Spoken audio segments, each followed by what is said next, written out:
invention, and it's definitely gives me energy, and I feel like it's a natural thing. I like it. I really do. For a limited time, use discount code TALK to receive a 50% discount on your first preferred whole health system and have it shipped to you free. Call 1-800-246-8751 or go online to balanceofnature.com. Again, use discount code TALK. So, you love talk radio? Then you'll love TalkStreamLive.com. Live is always on, 24/7 with the best streaming talk shows. Find your favorite talkers and discover some new ones. It's free, readily available online or on mobile with any smartphone or tablet. Finding your favorite talk shows all in one place has gotten a whole lot easier. Just go to TalkStreamLive.com. Be sure to download the free apps from Google Play or the iTunes App Store. Live for 3 hours every Saturday night. It's a show that engages the mind, makes you think, and maybe even challenge what you think you know. Hi, I'm Jeremy Scott of Into the Paranormal, where we talk about topics that are anything but mainstream, somewhere between abnormal and paranormal. Bring an open mind and join us for Into the Paranormal, live Saturdays at 6 p.m. Pacific, 9 p.m. Eastern on the Fringe FM.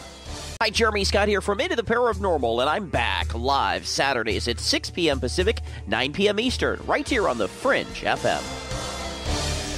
Who were the real ancient Egyptians? What is it about ancient Egypt that captivates us all? The critically acclaimed series Magical Egypt is back with all new episodes. Let Chance Gardner and company take you on another adventure through Magical Egypt in the new series Magical Egypt 2. Magical Egypt 2 attempts a forensic reconstruction of the science of the ancients through a study of ancient aesthetics. Also, the best researchers and authors in the field like John Anthony West, Graham Hancock, Laird Scranton, Robert Bouval, Lon Duquette, Aaron Cheek, and more join together to explore the topics of the esoteric and the hidden messages of the ancient Egyptians. Just go to magicalegypt.com right now and put in the code word FRINGE and get 10% off any download or order, including the groundbreaking original Magical Egypt series, as well as the new episodes in Magical Egypt 2.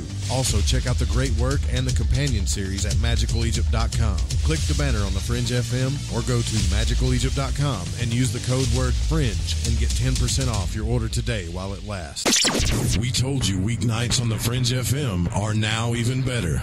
And we mean it. Do it live! Where else can you hear the best shows and the best talent? Kick off your evening with our newest host, Alex Exum, live at 7 p.m. Pacific, 10 Eastern.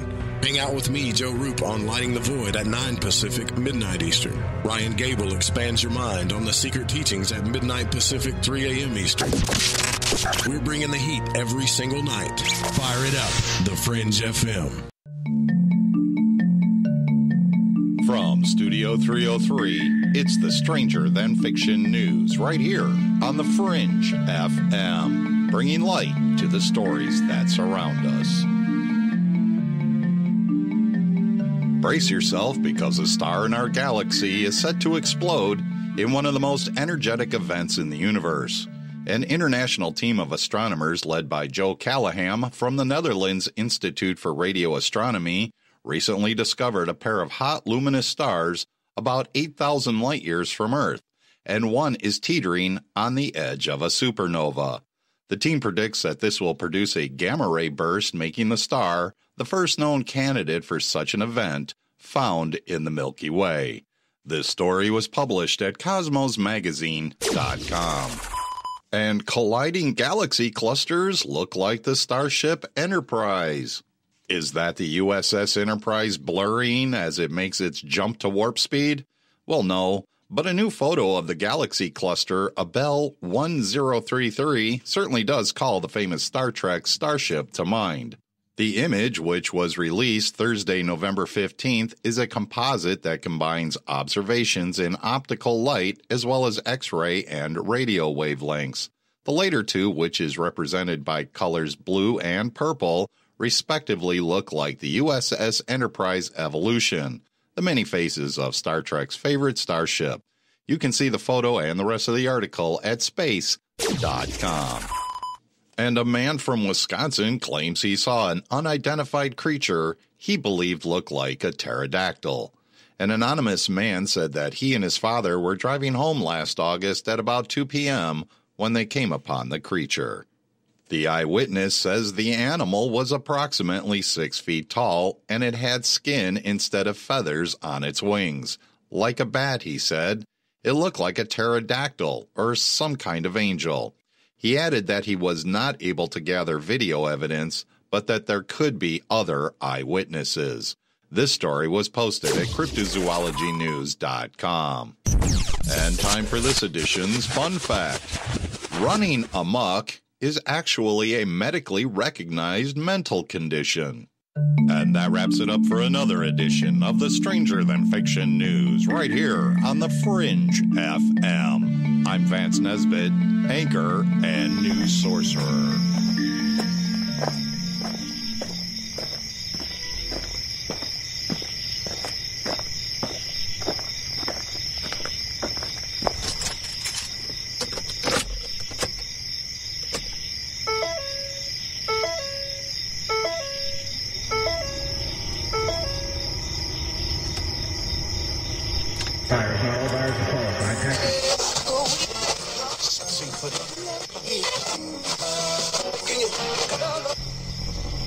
Message is being broadcast by the Department of Defense of the Republic. At 2 a.m. Eastern Standard Time, multiple unidentified objects were confirmed to have entered Earth's atmosphere. Discovery Houston, 20 seconds to LOS T-Drift. Roger, nice to be in orbit. The first message that comes to you is you are a divine being. You matter. You count. You come from realms of unimaginable power and light, and you will return to those realms. The vast stretches of the unknown and the unanswered and the unfinished still far outstrip our collective comprehension. 5, 4, 3, 2, 1. Broadcasting from Forest Tower Studios, all the way from the Deep South. Now, here is your host, Joe Root.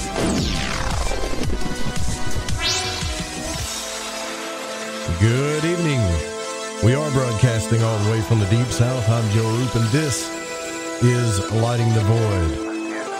I don't know what to say, other than I'm back. I've been gone a week, and I apologize. But it is Monday night, November the 26th, on into the 27th, wherever you're listening from. We are live on KTLK Digital Broadcasting, The Fringe FM, and our website is Lighting the Void at lightingthevoid.com. Dan the Man Lopez is here with me. And, boy, I got to tell you guys, I was in some bad pain. I don't know if you've ever had kidney stones before, but that's what I'm leading the show with, is a kidney stone conversation.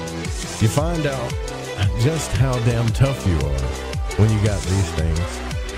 And I say things because the last time I had one, it was one kidney stone, not 2, 3, whatever the hell this was.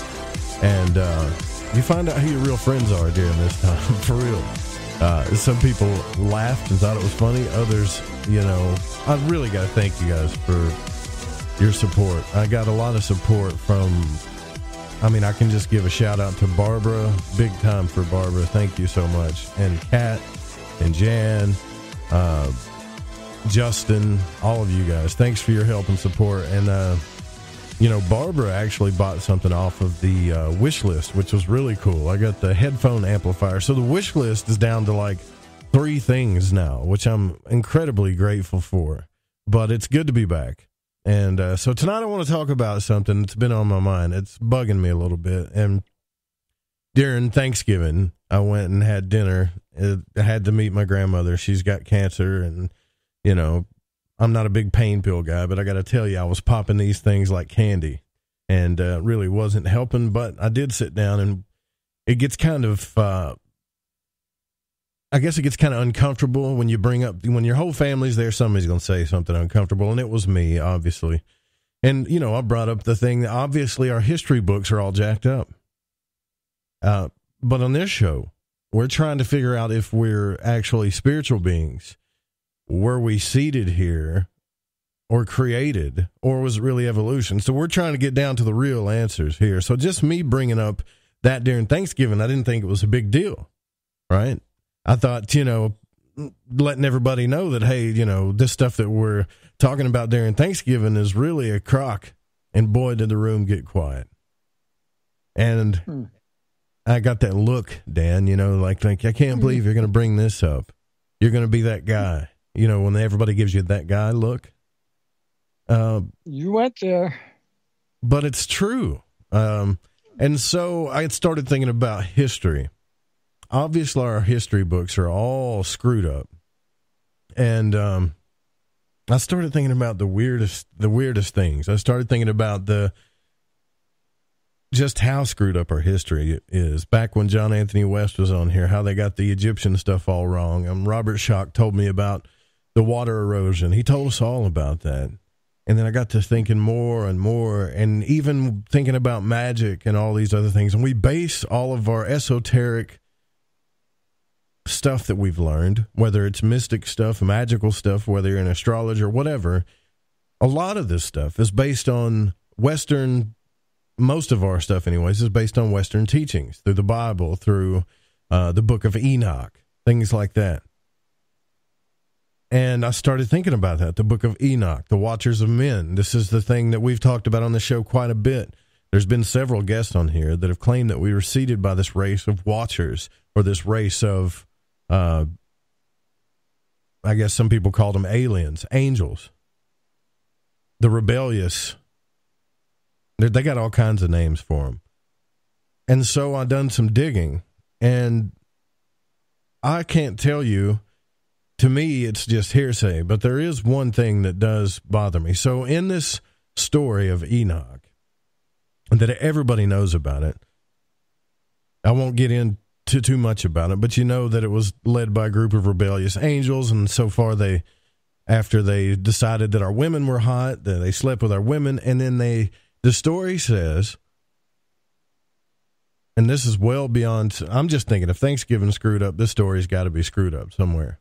But the story says that they gave us the secrets of heaven, and these secrets were, and Dan, I'm probably going to name some that aren't there, but that Azazel gave us weaponry, blades, swords, breastplates, armor, also antimony, the beautifying of the eyelids, and that other angels like Shemjaza, I can't say all their names right. They gave us all these other things, all these different angels, astrology, the clouds, the cutting of roots. All of these were supposed to be secrets of heaven. Now, here's where I have a problem with this, and I need your help here, Dan. We're talking about heaven, the universe, the thing, the place that supposedly this whole wonderful universe came from. And you're telling me the biggest secrets they had were a couple daggers and some powder to put on your eyelids? Something don't sound right about that. What did you say? You just say something about fornication? Don't forget fornication. and there was much fornication. Right. And so this was what we were taught, right? That we were taught. The world changed, they said. Yeah, it's a lot of fun. Yeah, and you're right. I was listening to Alex Exum's show where he did talk about that. I've been thinking a lot about that. And when did this happen? I mean, I want to know, one of these things that I think about, I don't know what you think about. Of course, you think about your bills and your relationships and is so-and-so cheating on me and your weight and stuff. But the stuff that really just rolls in my mind all the time is, what in the hell are we doing here? Was it a freak accident? I don't want to think that. So this story sounds really cool. Matter of fact, these angels sound kind of really cool, even though they were supposedly the rebellious type. Heavenly angels with heavenly secrets. We got better stuff than daggers. Now, I got to think that if there's a heaven, that the kingdom of heaven has something different than that. I don't know. It's really weird because they all made a pact. It was like they got together and there was like 200 of them and they made a pact and that they were going to also curse themselves to make sure that they're going to go through with this thing. You know what I mean? It was like, how could we not go through with it? I was like, what? It's like, where are you going there, buddy? He was like, yeah. And so we're going to all curse each other and this and that and blah, blah, blah. And they named a day of what was it? Some dissension or something like that. Yeah. And, well, the book was considered apocryphal, right? So the Book of Enoch was considered apocryphal, other than just a few big churches in Ethiopia and some offshoots of churches, but there's no copies in Hebrew. Yeah, they threw it out. Like, this is apocryphal, even though these stories talk about it. They reference Enoch and Noah and the giants and the Nephilim and all this stuff. But look, I don't want all of the guests and people that really believe that this happened, the seeding of man through the watchers and all this. I'm not saying that didn't happen that way, but this story doesn't add up to me. The one thing that really gets me with this is the makeup part. Not the swords, not the blades, not the cutting of roots, not astrology, but makeup. Who figured out that all of that stuff would make a woman look even better? Now follow me with this a little bit, Dan. Just follow me here. I've seen some women that have a real talent with makeup. I've seen women that don't need it, okay? I've seen women put this stuff on that they should have never touched it to begin with, but I've seen some women that just have an art at, I guess you could say, beauty, right? And you got the lipstick, and I've been around a lot of girls my whole life, and I wasn't raised around them or anything, so I don't really understand this, but I got to thinking, how in the hell did somebody figure out that would make them that much more attractive? Because I don't know how to put this. I was watching Game of Thrones while I was screaming in agony. And you got the Dragon Queen, Daenerys Targaryen, right? And then I'm looking at this chick with makeup on, and I'm thinking, when she put her makeup on, and it's still her, but she looks something more than human, something above. Whoever did her makeup did a really good job. That's all I got to say. But this is the only part that convinces me that somebody showed us something. Because that's the big question. Did somebody really show us something, or did we figure this out? We could have figured out swords. We could have figured out breastplates and armor and all that crap. We could have figured out roots. It's not really that magical now as far as cutting a roots unless you're doing the psychedelic stuff. But the makeup thing, who figured that out? Yeah, that seemed like a cheesy little add-in. To be honest. Yeah, I thought so. I was like, how does that figure in? You got another one teaching astrology, another one teaching the paths of the moon, and then you got a guy showing how to look like RuPaul. I'm like, yeah, antimony, right? Antimony is what Azazel supposedly taught. I guess us about makeup, where you could take chemical element. I guess it's atomic number 51 is what antimony is literally called, but it's powder pretty much from metals and solders. And, they used all kinds of stuff. Some of the stuff I read that they used for, they even used little boys' urine to keep from getting freckles and stuff. They did all kinds of things. The women back then did very crazy things. That's not the point. The point is, and I've been trying to word this all day. I've been trying to figure it out. Like, there are some women that are beautiful without it, but when they get all dolled up, they go from like a 10 to a 15, but it's still the same person. So somebody figured out, a clown puts on makeup. I don't know if you're seeing where I'm going with this, Dan, but it doesn't make them look good. But somebody figured out the little details about a woman's face and her complexion that makes her look more than natural or something divine, I guess. And the Egyptians are supposedly the ones that started it. At least that's what we think, because of the tombs that we found where they would put the green paint on their eyelids. Right? But somebody showed them this stuff. Number one. And you would think that astrology, which we can't really prove is real, I mean, the moon cycles were the things that were shown, the clouds, all of this stuff that were shown to them, supposedly the secrets of heaven. You would think some of this stuff would convince me, but all of that stuff just makes me think the story's bullcrap, because we would have figured that out anyways. I mean, look what we have now. If a dagger is the secret from the kingdom of heaven, what if you took a cell phone back then? So it doesn't make sense, but the makeup thing does. Now, I love a woman, right, that doesn't have to wear makeup. That's great. If you don't wear makeup, there's nothing wrong with you. I don't think you should have to wear makeup.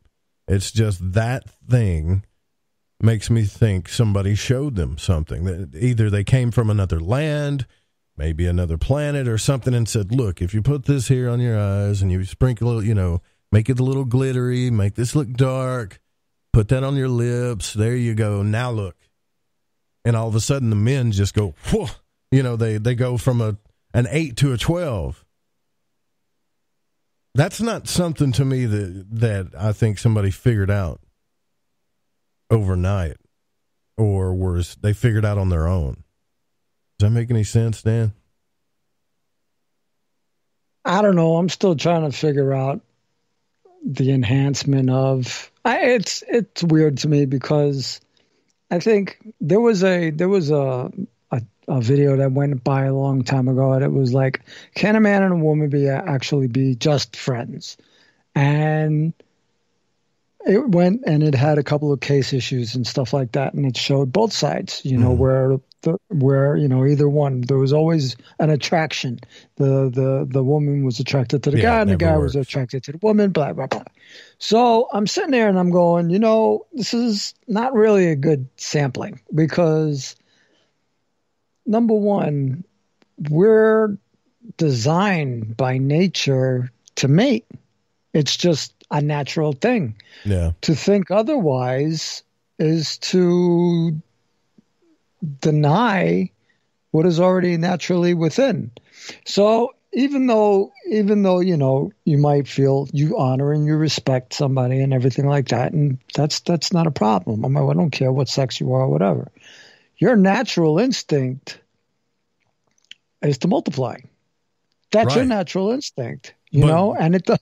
Go ahead. I understand, but my point is like, if I see a girl, let's just say. Well, that's what I'm saying. It's the attraction level, right? So you have the naturally attraction level, which they are naturally appealing. Right. Okay. So a person is naturally appealing. So then other people like them, right?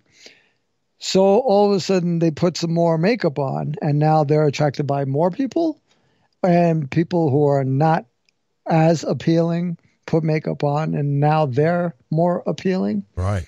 So it's, I don't know. I can't see where this is. I got a theory if you want to hear a universal sin. Right. I don't either. I don't think it's a sin, but I think that somebody might have actually, all that stuff that they were shown doesn't make me think that angels or aliens or anybody or the Watchers or whatever, because we could have figured all that stuff via evolution, Yeah. The makeup thing, yeah. I think for some reason I feel like this being, this witch or this alien pulled this girl to the side and was like, you think you look good now? Give me a second. Bow. Put this on the eyes. Bam. Put that on the lips. Now go out and see the reaction that you get. And everybody's like, that's what I'm thinking. Because, daggers and all this other stuff and knives and weapons and astrology and cutting roots don't convince me that it's a secret of heaven or it's some type of secret that was shown to them. This does, for some stupid reason. And, if you ever watched a girl put makeup on, man, there is an art to it. There's like beauty specialists that can really just nail certain things. And then, you've seen other girls put makeup on. They should have never even attempted it. But what I'm saying is... And then there are some cultures that all they have to do is like put a little piece of jewelry on their ankle with some bangles or something like that. Or they use the henna, the tattoo, the tattooing ink or whatever. Mm-hmm. And they put the designs on them and they put whatever. And that's it. Yeah. That's it. Right, trinkets. And forget it. Show them trinkets and jewelry too. I remember the first girl I dated her name was Danielle, or my first love. Her name was Danielle, and you know what I mean by first love, right? First, everything. And she was older than me. Now she wasn't I hope she's not listening, but she wasn't exactly a fox, but she was a sporty type girl, hard body, athletic, very assertive, and older. That's, I guess, for some reason I was attracted to that. And she never wore makeup, ever. Not once. Never seen her in makeup until she asked me to prom. Now, when I was in high school, you couldn't go to prom as a sophomore. But I remember when I picked her up, she came out in this sparkling dress. And she was wearing makeup for the first time. I think anybody's ever seen this girl in makeup. And I was already attracted to her. But I remember exactly what it felt like when I saw her. Where her hair was all put up, and nice, and she was wearing jewelry. And she's just standing in the door looking at me. And I'm looking at her, and it's on the porch because I'm on the porch in the dark, so you really can't see me, but the light's on inside. So it's really crazy. So you get this moment when you see them for the first time. And I'm thinking, okay, that's what got me thinking somebody had to have shown them or something. That had to come from another planet, or they were trying to dress up humans to make us look like something, because I remember just how attracted I was from already attracted to super attracted. But this is very hard to explain. I've been trying to put this in words all day, but I don't think that this is something that women learn to do over time, is what I'm saying. If you look at the history of man, it's pretty easy to see.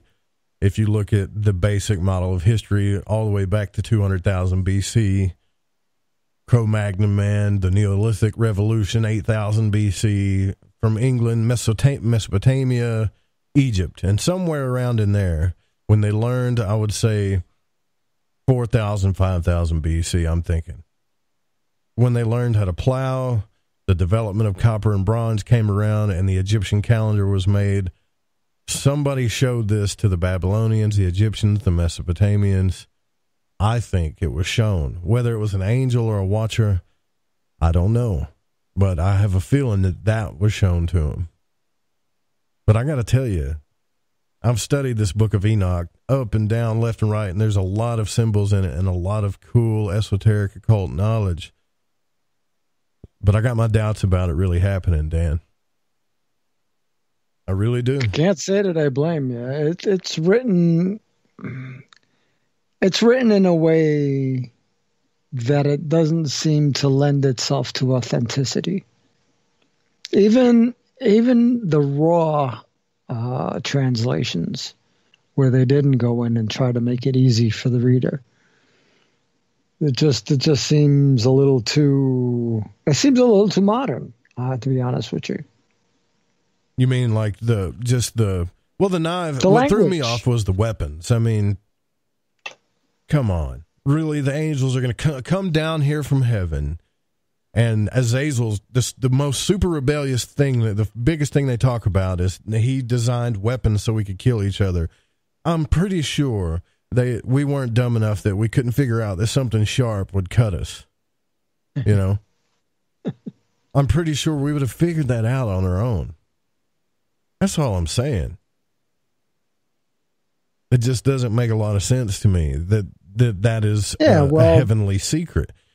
And astrology and magic and all of the cool things, I got my theory. My theory about this is, before we take this first break, is that these books were written by slaves, okay, and Canaanite slaves that I think were pissed off at the Mesopotamians because they had all of these things, and I'll tell you why. We got to go take a break, but I'll tell you why when we come back. I think it's a convincing argument, but I'm curious to what you think. You know, you could call on the show. It's 1-800-588-0335. You can text in 501-777-5631. We'll be right back. I'm Joe Roop. This is Lighting the Void. Don't go anywhere.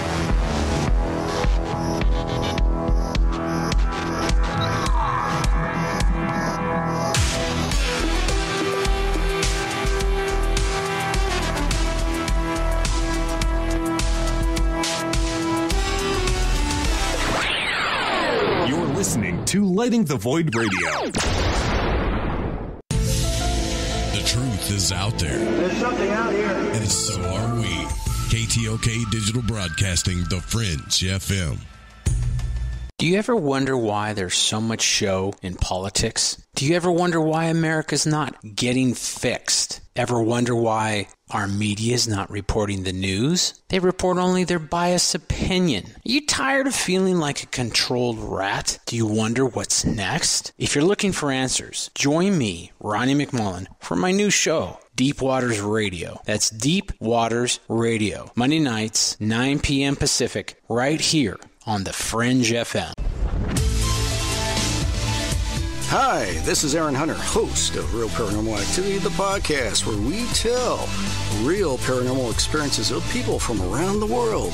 And we also conduct interviews with authors, investigators, psychics, and mediums. Real people, real stories, real fear. Thursdays at 6 p.m. Pacific, 9 p.m. Eastern on The Fringe FM. See you then. Balance of Nature's fruits and veggies in a capsule. It's a great product. And the one thing I liked about it the most is that when you open the bottles, you can smell like the scent of the fruits and veggies. It's no genius thing to it. It's really just fruits and veggies, which everyone needs. And you guys kind of put it in a way where you can take it easy and you can get it, and it's natural, and that's what I like about it. You know, I like the product, and I've taken it, and it's definitely made me feel a lot better. You know, I am a healthy person to begin with, but it's definitely good prevention, and it's definitely gives me energy, and I feel like it's a natural thing. I like it. I really do. For a limited time, use discount code TALK to receive a 50% discount on your first preferred whole health system and have it shipped to you free. Call 1-800-246-8751 or go online to balanceofnature.com. Again, use discount code TALK.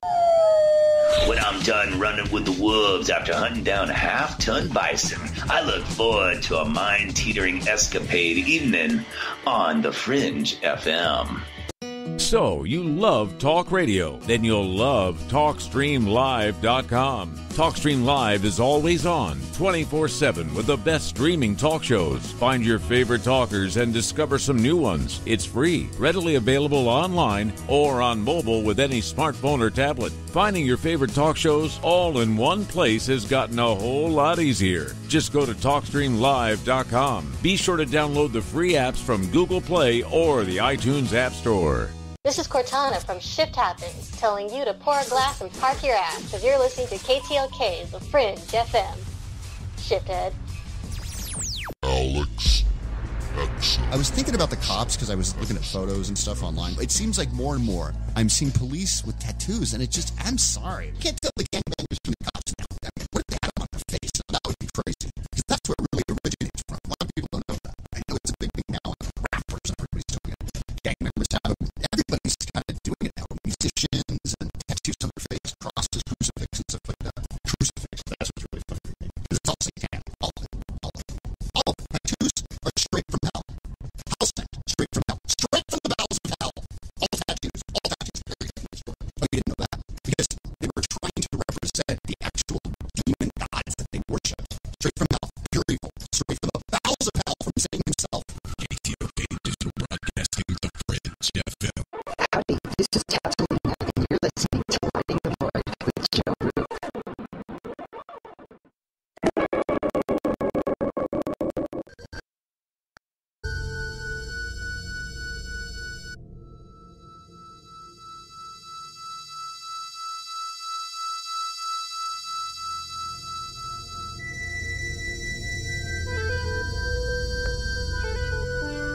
You're listening to Lighting the Void.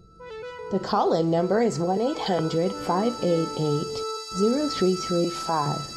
If you would like to text, you can text in at 501-777-5631. Does who work at the Quick Mart?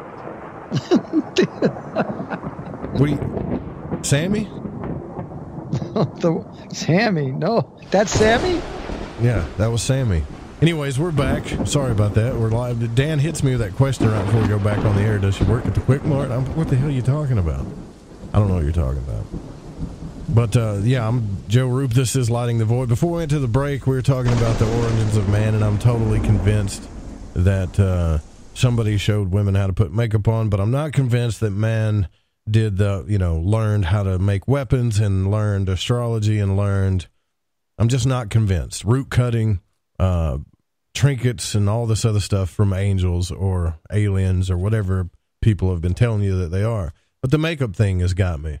I don't want to do a whole show about makeup. It's just something that's been on my mind.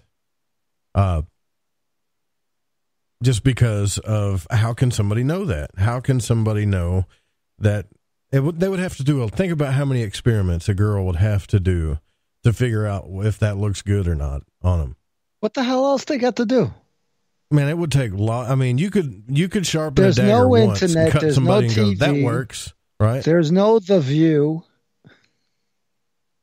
No, but there's no Dancing with the Stars. It just don't make sense, is what I'm saying. Somebody showed them how to do it.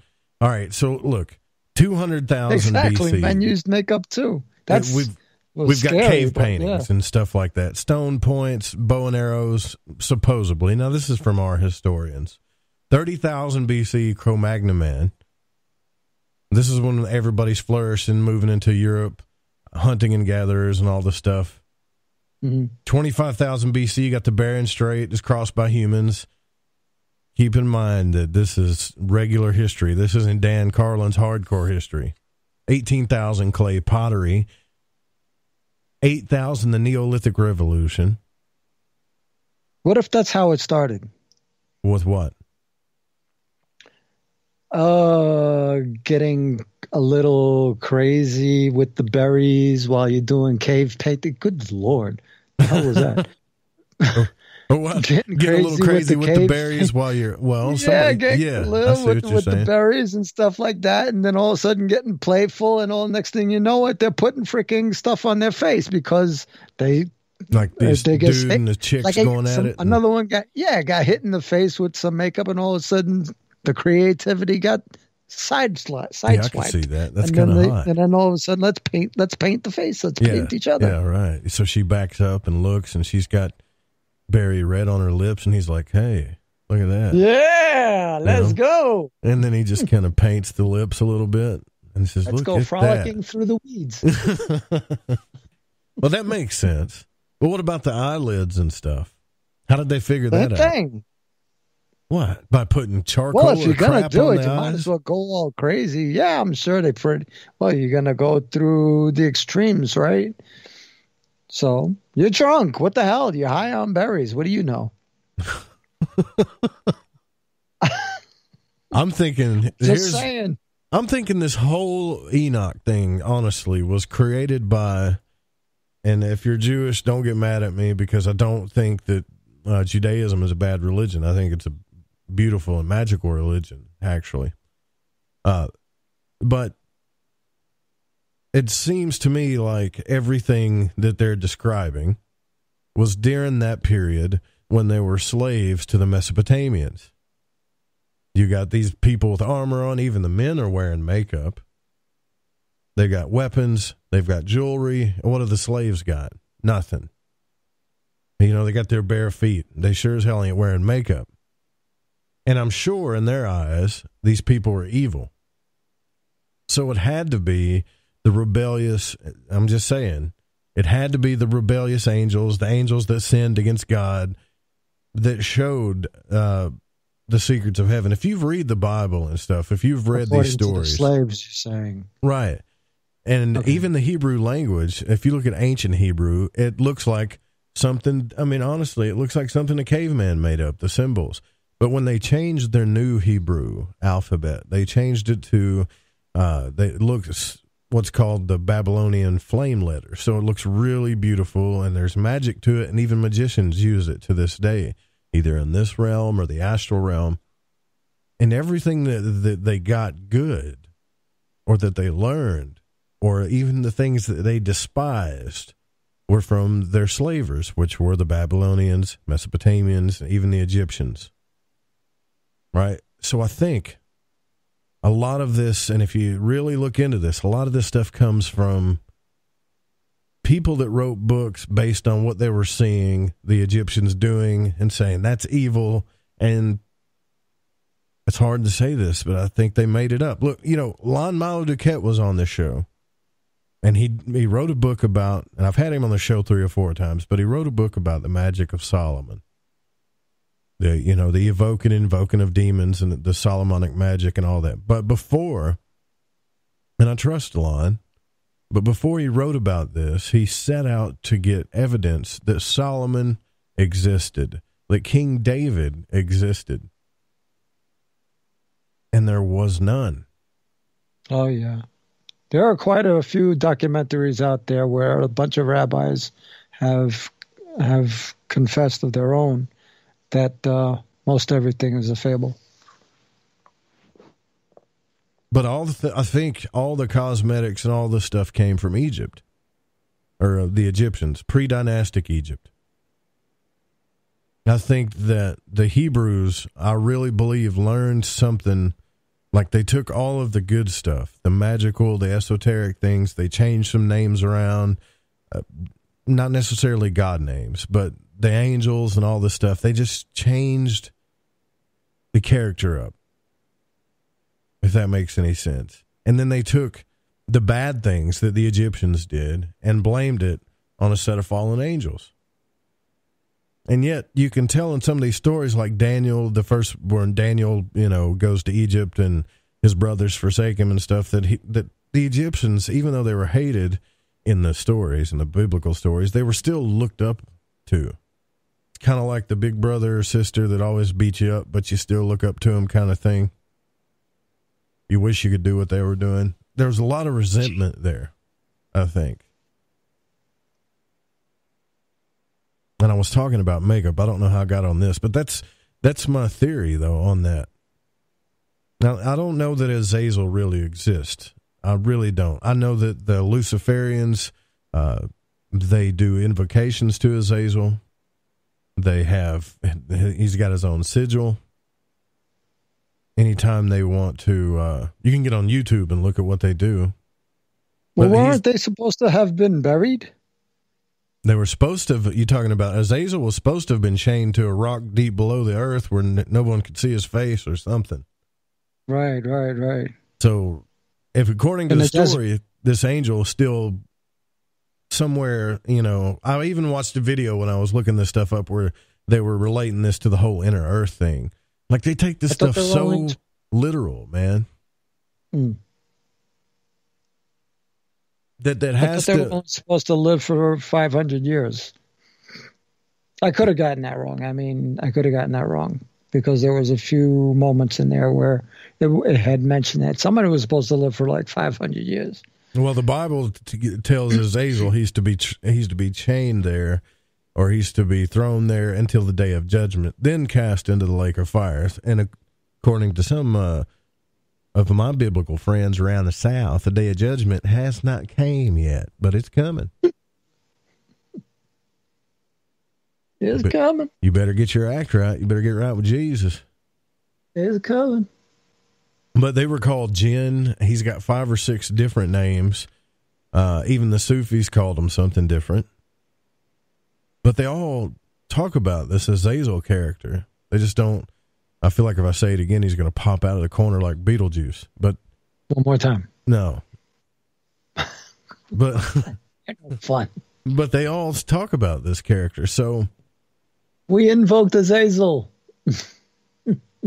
If they would have written a story that said they met these angels, or they met these beings in the astral realms while they slept or while they were out of body, and that these beings showed them something and showed them these things, I would have believed them. I would have believed that story. It starts with an A. Genevieve is saying, who is Hazazel? Starts with an A. Look, Joseph K., not afraid to invoke any demons. It's this guy. It's not really a demon, but... Can't read that stuff. But it's all screwed up. And this is where it got me started with Thanksgiving. That. I'm like, yo, man, you can interpret it however you want. It's coming out of your mouth. But this is all so jacked up, and this is what pisses me off. This is what's frustrating to me. These people got all the answers out there, these historians. But they're so off. I mean, Robert Schoch and John Anthony West can walk up to... they can walk up to the pyramids and walk up to the Sphinx and say, that's water erosion. You're thousands of years off. And now everything's just out of whack. Göbekli Tepe comes up. Everything's entirely jacked up. You were saying that before. Everything before that period, we have like no clue because they completely jacked everything up. They how did they call that? They hijacked it. They hijacked history. Yeah, it's totally screwed up. They think around 3000 BC is when the Sphinx was made and the pyramids were built. It's impossible, man. Maybe the pyramids, but not the Sphinx. It can't be. It can't be. That can't even be the head that was supposed to be on. And you want to watch something that'll really jack your head up, but Dan, you know who that John Leguizamo guy is? The actor? Yeah, the comedian. Yeah, so he's got this special on Netflix that he talks about the Latin history of America. Nobody was taught this stuff. Nobody, any school, nothing was taught what really went on. So everything is so jacked up, man, that when it comes to we're trying to figure out the origins of man here, where we came from, where we started. And I hate to say this, but we're getting more accurate information from the scientists than we are any historians. Everything is so jacked up. So now I've got to focus on little things to me that don't make sense, like this makeup thing. Did angels really come down? Are angels real? Did they really come down to the earth? Were they aliens or whatever? All I want to know is, did another race of beings, whether they came from another land, another dimension, another planet, wherever the hell they came from, did they come down here to a race that was already here and show them how to do things and reveal secrets to them? And I don't think that happened. Other than the Göbekli Tepe thing kind of convinces me of that. And as funny as it sounds, the whole makeup and beauty thing. That's the only thing that makes sense to me. I mean, a commoner can figure out how to cut roots or beat on metal till it becomes a dagger, or look at clouds, or watch stars, or draw maps. But if you've ever sat down and watched what some of these women do to look beautiful, it takes a lot of work, and there is actually an art to it. Somebody had to show them that. I just think they did. Because we're too stupid. It just don't make sense. Why the hell do people... I got another text message. Tell me about the kidney stone. I must be boring you with this thing, right? The makeup and stuff. You want to know how much pain I was in? Is that it? You don't know, it kind of... I wouldn't wish this on Satan. That's how bad it is. If Satan came to me and said, I'm going to burn you in hell for eternity, and he had a kidney stone, I would say, bless your heart. It's bad. You don't want to know. If you've never been through it, you don't want to go through it. You ever had one, Dan? Small ones from cola. Drinking too much cola too often. Oh, my doctor said it was from calcium, but I don't believe him. No, I got it from the Somebody said I had gotten it from the carbonate that's in the soda. And I've heard it before. I had a friend of mine. Every time he drank soda, that's what happened to him. So every time I did, it was like not fun.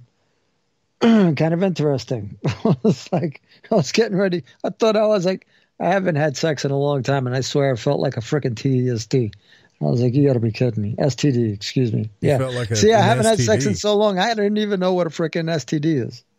That's terrible, Dan. You might not want to blurt that stuff out. You know, people are listening. People. Oh, well. Here's what happened with the kidney stone thing. I think it was the week before last, on Thursday. I don't even remember what night it was. And I got this ache in my back. My back. You know, when people think about kidney stones, they think about, you know, the other parts of you. No, that's the easy part, believe it or not. But I got a little ache in my back, and I was like, no big deal. Then I woke up the next morning, and it got worse and worse and worse and worse. And I'm talking about fast, not like, you know, just it was a pulled muscle. Every 5 seconds, the pain intensified, and it intensified, and it felt like right below my shoulder blade, maybe a little bit to the left, that somebody took a hot poker and stuck it inside my back and was twisting it, you know.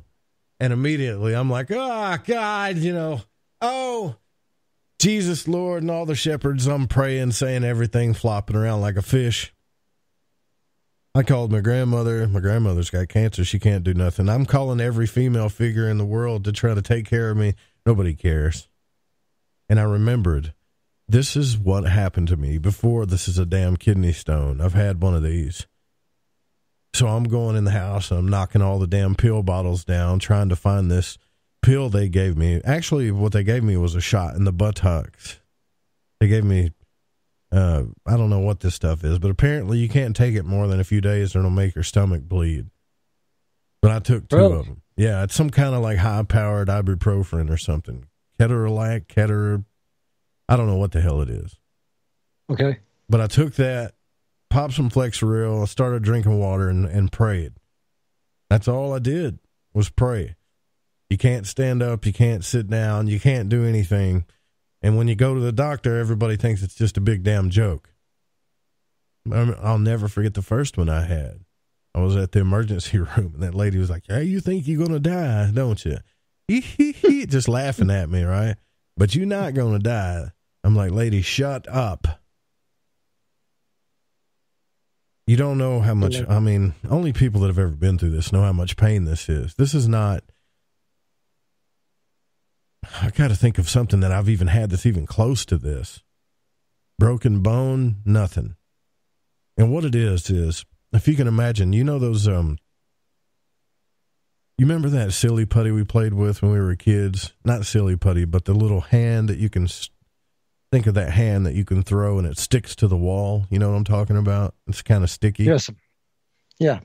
That, well, and it flops down. Yeah. Right. No, it was on my right side. So, somebody asked what side it was on. So on my right side. But your urethra tube, or whatever the hell that thing's called, your pee tube that goes from your kidney to your bladder, that's what that thing's kind of made of. So you can imagine something the size of a birdseed with spikes working its way through that thing. It doesn't just go through.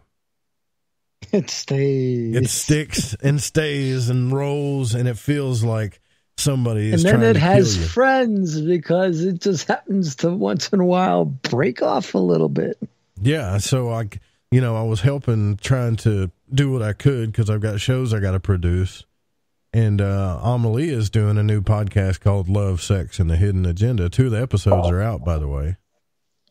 It's fantastic. You should listen to it, because it gets really dicey. But she told me to get this stuff called Royal Chansa Piedra, kidney bladder support. It's supposed to be some type of stone buster. Now, The first time I did this, I drank lemon juice. Okay? Like raw lemon juice. I went to the store. I bought a bunch of lemons, a whole bag full of like regular lemons right there in the produce aisle. Squeezed them. freshly squeezed all kinds of lemon juice, like I don't know how many, 30, 40 lemons, and I've done the stupidest thing you could in the world. Mixed it with a little bit of water and drank. You ever tried to drink raw lemon juice, man? Ever? Oh, yeah. You did that? Sure. I tore my stomach up. So the doctor had to put me on pills from doing that.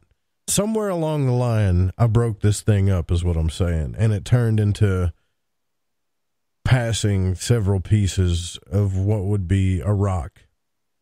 You should have chased it with some tequila.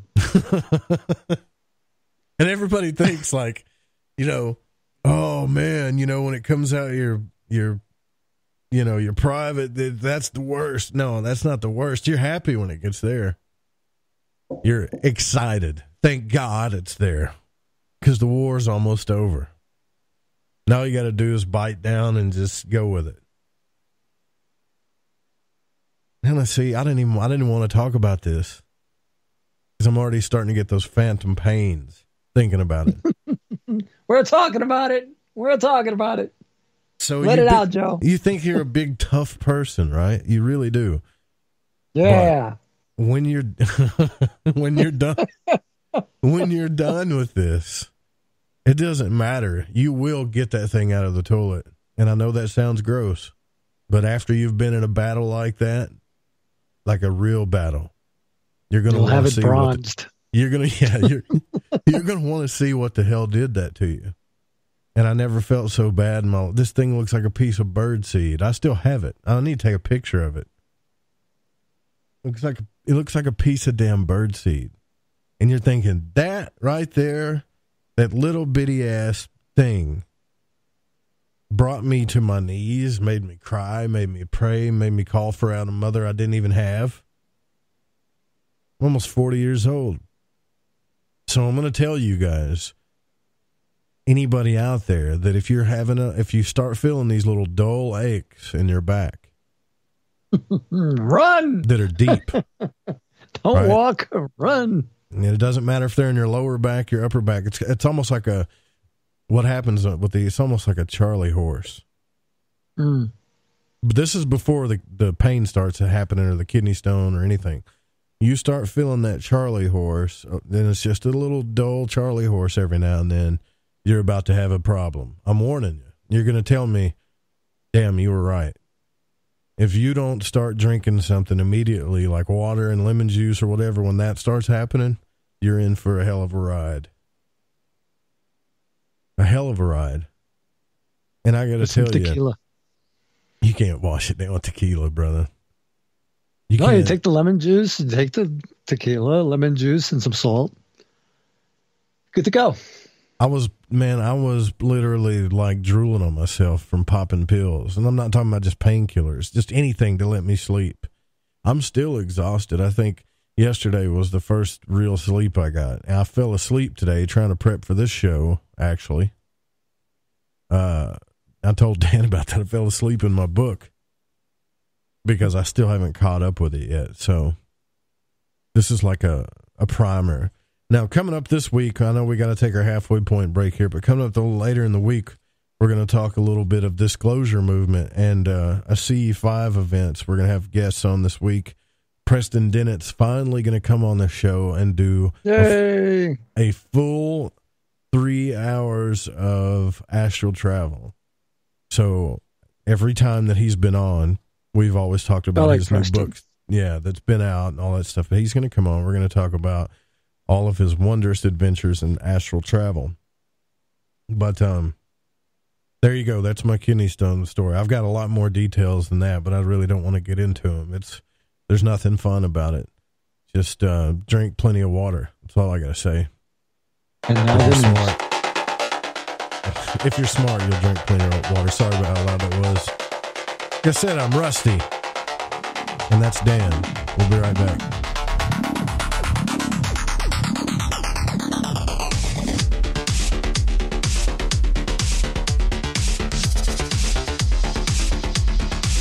Do you want to lose weight but have no idea where to begin? No. The Fast Start Diet, a 3-day weight loss plan, is the answer. 3 days of nutritionally balanced, calorie-restricted meals delivered right to your door. No shopping, no measuring, and no cooking. Everything is prepared for you and ready to eat at home or on the go. The Fast Start diet has all the amazing benefits of intermittent fasting without starving. We've helped thousands of people who have struggled to reach their weight loss goals. Isn't it time we helped you? With the Fast Start diet, you'll lose weight and feel great. Find us on Amazon or go to faststartdiet.com and use promo code POWER to get $10 off your first box. As a special bonus, we will include our #1 rated Lipo3 appetite suppressant spray free with your order. Whatever your diet plans are, start with us at faststartdiet.com and use promo code POWER. Okay, nurse, let's get this man to the ER stat. Right away, doctor. We see this every day. Heart attack or angina pain due to blocked and clogged arteries. Chelation can remove obstructions or blockages from arteries and help avoid painful and expensive surgery. Now there's Angioprim. It's a liquid oral chelation product that you take with juice. You start to feel the results fast. Angioprim increases blood flow all over the body, and that means more energy and strength to take on the day with less aches and pains. 60 years of research has gone into chelation, and Angioprim is the result. A safe and easy way to unblock your veins and arteries from buildup that slow circulation. Paging Dr. Jones. Please report to the emergency room right away. Log on now for a special radio offer from Angioprim. That's angioprim.com/radio. ANGIOPRIM. Angioprim.com/radio or call 877-882-7221. That's 877-882-7221. Magic, the occult, history, health, news. These are just a few subjects discussed on my radio broadcast, The Secret Teachings. I offer unique and objective perspectives on new and old subjects alike, while welcoming guests and presenting my own research with no filter. Visit my website for more information and to subscribe to my archive at www.thesecretteachings.info, and find me on The Fringe FM live Monday through Friday, midnight Pacific, 3 a.m. Eastern on The Fringe FM. Hi, this is Sammy. Join us in the Deep South as we're lighting the void with Joe Roop on The Fringe FM. Hey, it's Grace. Can we talk about something serious for a minute? Your age. Getting old has its perks. But remember, being a few years younger, you know, your hair was thicker, you didn't have so many wrinkles, that extra weight wasn't haunting you, and you just felt better. Well, we can't turn back the clocks and go back 10 or 15 years, but you can start feeling and looking 10 or 15 years younger with Nature's Youth RSF. It's a doctor-formulated daily supplement that helps your body maintain its peak performance and fight the aging process. Imagine sleeping better, looking better, and feeling better. See how Nature's Youth RSF has helped thousands of people just like you at nature'syouth.com. nature'syouth.com. Imagine how it will feel when your family and friends are asking you what you did to look so good. Your secret will be Nature's Youth RSF. It's time to start looking better and feeling better. Learn more and order your Nature's Youth RSF at nature'syouth.com. That's nature'syouth.com. That's nature'syouth.com.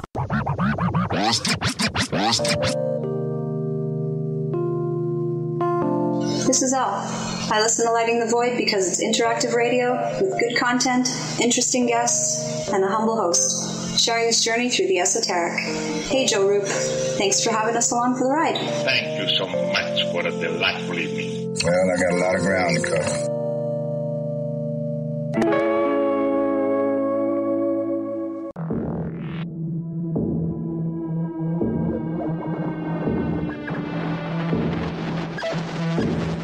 Don't go there.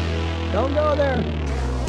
Yeah, so Preston Dennett's going to be on Wednesday night. We're going to do an entire show about astral travel.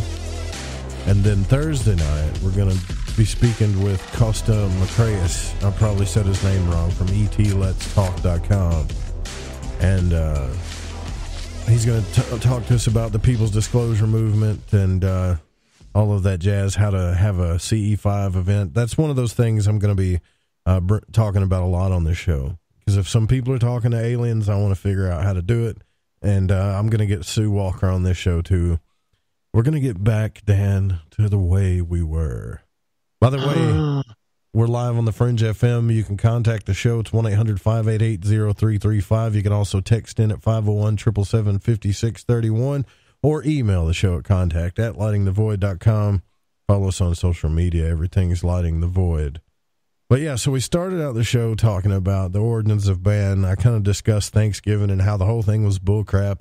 You know, the story that we were told when we were children, and that got me to thinking about all of the other things, which, you know me, I'm going to go straight to the biggest question every time, which kind of sucks for being a talk show host because you run out of topics after you're done with that. But the biggest question is the origins here.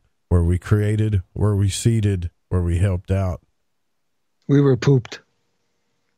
I think the thing about it is, and the thing that I've found, and I'm about to turn 37, so those of you that are listening, they're older. I don't know if you're going through what I'm going through right now, but what I'm going through right now is a disappointment in, I guess I could say, my teachers, which that has been a disappointment for a long time. But what I mean is even esoteric and spiritual teachers, you start to realize through your life that if a man is taught it, if it come out of the mouth of a man or men or people got together and wrote books, a lot of it could be bullcrap, but it doesn't mean there's not something there that's true.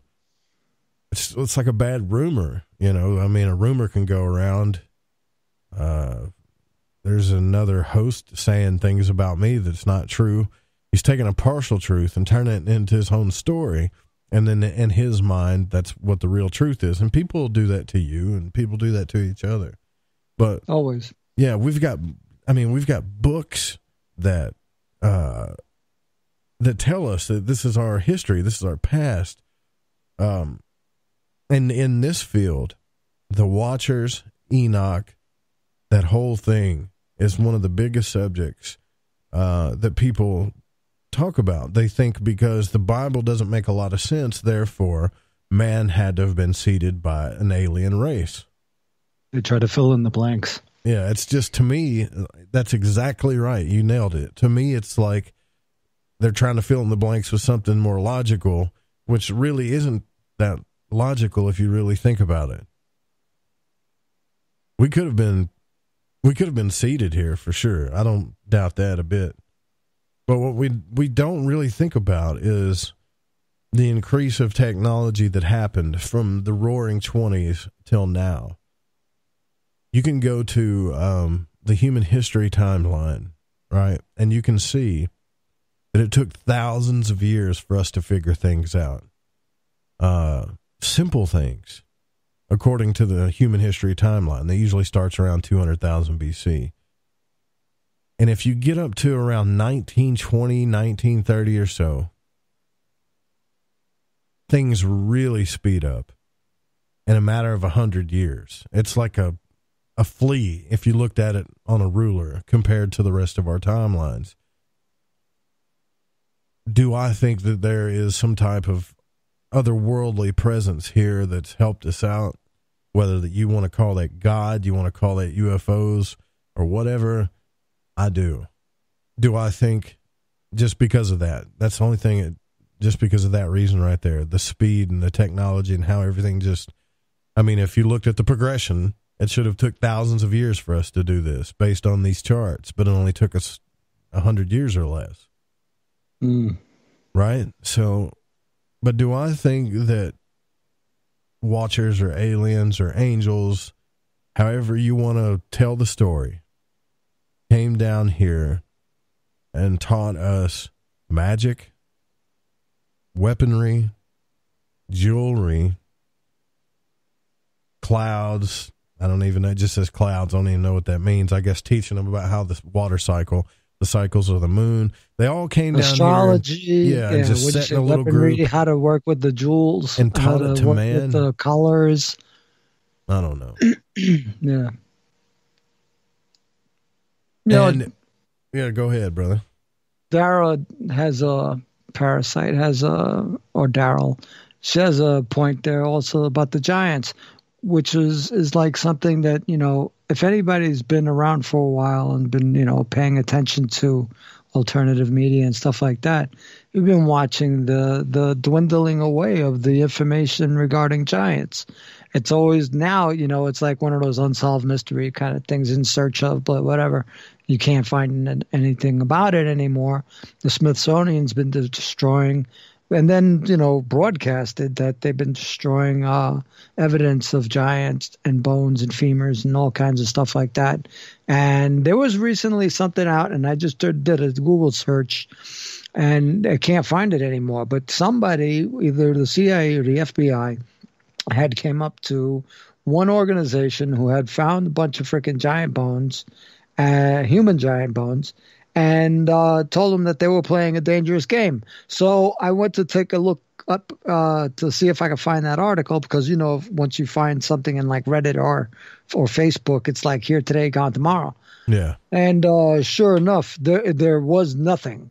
There was nothing even remotely related, and everything was always scattered to a different result, other than the article that I was looking for to give an example of. But it's been around forever. Red hair, over anywhere from Lord Pi is like huge on this. If anybody gets to see any of the giant information, they can look up Lord Pi, Pye, Epy. Yeah, Pye, and look up his stuff, because he has stuff down where they're like mostly red hair. They have 2 rows of teeth, anywhere from 8 to 36 feet tall. And you look into this book of the Bible. What we're talking about, the Book of Enoch, and it says that they went, these angels, these blonde-haired guys, went and mated with these humans because they found them good-looking, and they gave birth to giants. Yeah, and then right. and Edgar Casey goes around and says, yeah, these were the people of renowned stature, right, and who made legends, famous people, and wonder. Yeah, and who are the other famous all of that people stuff besides is gone. David, though? Besides David and the giant, nobody even knows that guy's name. So if they're so renowned, does anybody know any giants other than the Dead Sea Scrolls? There were a few names given in the Dead Sea Scrolls. But if they're so renowned, we should have names and names of giants, right? and families. Exactly. But we don't. And that's my point. Look, I'm not trying to burst anybody's Enoch bubble here. I can tell you first and foremost that angelic names have power. I don't know why. They just do. Especially Enochian. The Enochian magic is real, whether anybody wants to admit it or not, which doesn't really have anything to do with that story. I have no idea why it doesn't, but that's what these magicians keep telling me. Well, they're not related. Well, why the hell did you call it Enochian then, if they're not related? But whatever. There's something there to it. I don't know if it's something that's coming from a spiritual realm, but as far as what's happening and what's happened on this earth, physically, in front of our own eyes, real history, I think it's a metaphor, or maybe people traveled in spirit and learned this stuff. But as far as the giants go, there's a lot of controversy around that too, though, right? I mean, there's a lot of people that don't believe in the giants. They don't even believe in the bones that some people found. Well, that's fine. That's really what their intent was, is to make sure that there is a people who will constantly fight you against it, to back them up so that they maintain the truth. It's a matter of, who manipulates the narrative, wins the day. So as long as they got you arguing amongst yourselves, they win. You'll never find out. Too, that bothers me about this whole story. If these were secrets of heaven, why couldn't they tell us these things? I mean, I can understand. Yeah, don't show them how to make knives; they'll kill each other. maybe don't show the women how to make themselves look even better because they'll fornicate. But why not show us astrology? Why not show us constellations, jewelry, the cutting of roots, herbal stuff? Why keep that from a race of men? Why should we have to earn those things? I know some of you are going, oh, here we go. He's a Luciferian. It didn't even say anything about earning that. Yeah, it doesn't even. Well, see, that's what I'm reading, and I've been reading, is that people are even putting that in. Like, men were supposed to figure that out on their own over time. Well, who the hell said that? There's nowhere in the Bible or any other book that said that. The only thing it said was these were secrets of heaven that weren't supposed to be revealed to us. Mysteries of heaven, actually.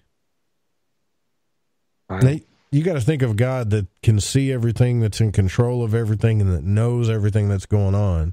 Could keep that from happening if he didn't want it to happen. And how about the person who was ratting out, the angel who was ratting out what was going on Earth? He was like telling God, listen, you already know these things, and you haven't told us what to do about it or anything. But they're fornicating, for Pete's sake. I was like, dude, you got issues, man. Then I'm like listening to the narrative, and it's like going off, and it's like, well, there's blood being shed all across the place, and the earth is crying, and this and that. And this guy's on about freaking building weapons and stuff like that. I'm like, seriously, dude? Yeah. You can call, apparently the phones are down, which I don't doubt. If you want to call in, just call 501-777-5631. I'll have to figure out what's going on with that.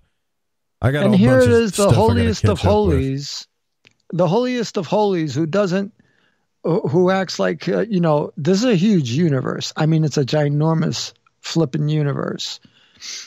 And here's this little dust speck in the middle of freaking nowhere land, right? But it's a big deal. What's up with that? Why didn't he just turn around and say, do you have any idea how many timelines I got to deal with right now? Yeah, it doesn't there's so many things that don't make sense about this story. Yet, everything that and this is where I'm going with this, everything that we talk about, people have written books about, is this whole idea of aliens seeding men, or teaching men and seeding men, basically. And we called them angels, but they're really aliens. Now, if there's so much bullcrap in this story that I think I hate to say that because I could be wrong, right? It just logically doesn't make sense. Right. Like this Azazel character, I think is made up. He's either made up or he's actually some type of spiritual entity, But I don't know. So if I know, I would know. I don't know these things. I just know that it doesn't make sense, and I don't know how many different ways. And if you're one of those people that's going to say, well, God works in mysterious ways, you're not supposed to know it all, you're at the wrong. I don't even know why you're listening to this show. His ways are above yours. Yeah, just you keep going down the road because that's not what the show's about, But I can tell you that you're going to have to turn your device down. That's in the... I just did. What's going on? This is Paris, I just wanted to... Yeah, I wanted to talk about what you're discussing, like the Sumerians. I've been watching, I like old history. As the older you get, the more, I think, the more information you might find. Yeah. So I try to look at older written, proof of civilizations that kind of indicate, what kind of people were living there, for example, and anything that you could find in writing or in the history, like the Sumerians had those tablets that they used them like we would use a, when you stamp an envelope with that wax, sealing wax. Right, yeah. They would have a stamp with their own sealing wax stamp to tell their story or to pay a bill or to send an invitation. Send a message or whatever. Yeah. they would roll that over paper. You know, they would have their own, like, but it was big. Those were large, you know. I don't understand how convenient they were, but in any case, they showed the little Sumerians were, like, really short. They were like little people, and they were, like, kneeling or standing next to this gigantic man in a chair. And they would have a praying position, but it didn't really mean they were praying. They would just use it to bow to their boss, let's say, you know? Do you think they drew them real small like that because they were actually small, or they were think they, well, I don't know if they were small, but I think that those people sitting in the chair were huge. Yeah. They might have been our size, but the people that are sitting in those chairs, if they stood up, they'd be probably 3 times to 4 times the size of the Sumerians. So if they came down and worked, you know, maybe they worked for them, they did jobs for them, they were maybe, not necessarily, they didn't look like slaves, they were there like working. You know, they didn't have any indication that they were enslaved. But they sure had those big people sitting in chairs, you know, throughout their little documents, their cuneiforms, I guess they're called. I'm not sure according to our history, we're missing a gap somewhere. It's like they've got it all figured out from 200,000 BC to now, but they're not talking about some of the things that you're discussing, those pictures. They're not talking about any giants. There's not even bringing up a deluge. Yeah, that's the only proof, I think. I think we've been, you know, destroyed over and over. I think apparently this Nibiru planet, if it gets between Mars and Venus, let's say, we're cool. But if it gets between us and the sun, or us and, you know, Mars, we get a lot of calamities and we get destroyed. You know, they get this big tidal wave. There's a lot of... Those are the influences, right? But this year, apparently, David Adair had something to do with this, and so did a guest that was on one of your other shows as a guest. He was like the son of Eric Clapton, that he was working on this because they knew that this big planet was coming, and they were going to try to take it out of our timeline so that when it was close, they would remove it from our timeline. It just wouldn't happen. So we have serious technology, apparently, from these people that are downloaded, you know, according to them, you know, what they're getting information. And David Adair was there, so I believe anything he says. And if he was around that, and they were going to send us some sort of, I don't know what they were going to do to remove them from the timeline, but apparently the sun let off a CME, and it like surrounded this planet in a gamma ray, and it like put a shield over it, apparently. And I think Nibiru passed. It's come and gone, and it was in 2012. So apparently they thought the world was going to end, according to the Mayan calendar, in 2012 because of this planet. And there was human beings that got downloaded information and enlightened that wound up, you know, trying to protect the planet. And if David Adair, I think you've got to drill him about this. If he was involved with this, you got to find out what that was all about. You know? I'm not scared to ask him anything. I got him to talk about the launch last time. David's cool. Absolutely. You know, he's not. David's awesome. You two are great together. You should have a show with him.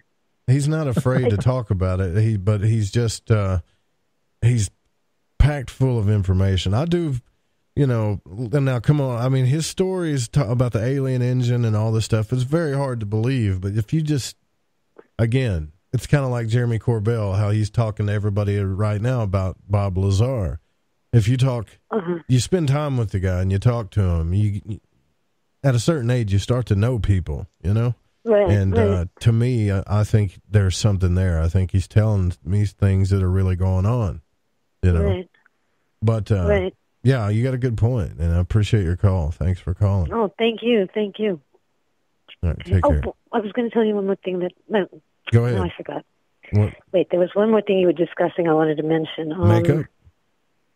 Oh, the makeup thing? You know, we've been using makeup forever, and they've had, you know, we've been finding people, you know, there's proof that they've been using makeup and jewelry, because you got to put the two together. Women are, you know, will always be putting on makeup and enjoying jewelry. But I don't know at what point did... That's Who the cares? thing. I still think we had a big sangria party while we were painting the walls. And that's how it all started. Yeah. But as if we have a big reset, going back to the reset, how advanced can we get if, like, every 3,600 years we might have a disaster that wipes out most of mankind? And then what happens? Like, do they come down and reseed the planet? You know, like if everybody's wiped out, I mean, Noah's proof, like there's a proof of a big flood in just about everybody's, written folklore or spoken folklore. Yeah, well, it's no small subject. I mean, Robert Schoch has also discussed the solar anomalies that he's actually, found proof of in his last book, and he's, warning that another one's coming. And you can't hide from these things. Worse than a flood. Right. Right. So you got a point there. If we keep restarting over and over, how the hell does this happen? Well, apparently with the technology that we're getting from maybe ET, we do have advanced enough technology to avoid these disasters. I think they've been around this long. 1920, 1930s, somewhere around that era, we started getting visited. And then you had the whole Roswell thing, and now that might actually explain the jump. Well, George Washington was visited. If you read anything about story. him, that's right. But you could go back further than that. I think a lot further than that. And even the Sumerians show. They all show these kind of astronauts. Yeah. Nazca lines have astronauts. I've been to Peru. I saw the Nazca lines. I've been to Santorini, which had a huge explosion that imploded on that island. And I'll tell you, people 4,000 years ago had written history. They're just digging it up. I only saw 5% of it when I was there. But they were digging up what was covered in the ashes. And I'm thinking, they had banks, they had brothels, and this is like over 4,000 years ago. So I know, like, whatever we're being taught is BS, We were pretty advanced then. I don't think we were ever like cavemen. I just wonder if we were ever cavemen. We had to have I don't know what there's too many pictures and cave drawings and stuff. We had to have been at some point. That we had to have been, but thanks for your call. And they just found a footprint. They put a footprint next to a dinosaur's footprint. That must be over 1 million years old. Yeah, and the dating's all screwed up, by the way, too, so nobody knows that. But yeah, thanks for calling. You made some good points. Okay. Thank you. Bye. All right. Yeah, so she makes some good points. A lot of this stuff don't make sense. This is what pisses me off. It's what's discouraging, but I'm not giving up. I'm looking for there's a devil in the details. You can say that makeup came from some berry party. I don't know. I think somebody showed them how to do it. That's what I think. And I don't know did I lose you, Dan? No, I was just, no. But we're not talking about, when you're talking about somebody taught us. Yeah. I think so. I think because there are too many jumps there are too many jumps. There's like, the stuff that you look at, as far as the Egyptian stuff, where it goes to a certain point where the artwork was phenomenal, and then all of a sudden it goes from phenomenal to like preschool looking crap, and then and then it just progressively starts getting better from there. I'm like, you kind of see these things. I see this, when your kid's an artist, you kind of see it even more because you notice every other person's kids come up with stuff. So you see when the kid has done a copy, right? And the copy is like fantastic. And then you see them do a complete original. And the original is great too also, but you can see it is nowhere near what the copy was, right? So it's the same thing with what they're trying to pull with this shell game with history. It's like you can see that there was the original, and then there's this really, really bad, really bad copy. The moon cycles are, I think, something we figured out. We could have figured out on our own. And I've talked to a few friends this past week. I haven't asked you, but I've been having some insane. And I don't know if it's from the kidney stone. I don't know if it's from the moon, but some insane dreams, man. Wild. That's the Vicodin. Crazy dreams that I remember. And I want to tell you something that's really trippy that I'll talk about when we come back is there are things in these dreams, people that I meet that I've never met in my life, ever. Never seen them, don't know who they are. But in that dream world, I met these two people again that I know who they are. This is really weird to talk about, but I know who they are. I've seen them before. I've traveled. I've done something with them before. and they keep showing up in my dreams. Mm-hmm. That's really wild. Some might say that that's a skip in the timeline. Yeah, these were kind of weird characters. Mary might even say that. I wouldn't be surprised if Mary would agree with that. Right. It does happen from time to time. I mean, people do have these alternate freaking lives. You have an altered ego. And with that, we're taking our next break, folks. I do. I've got an altered ego. Yeah, you do. It's altered.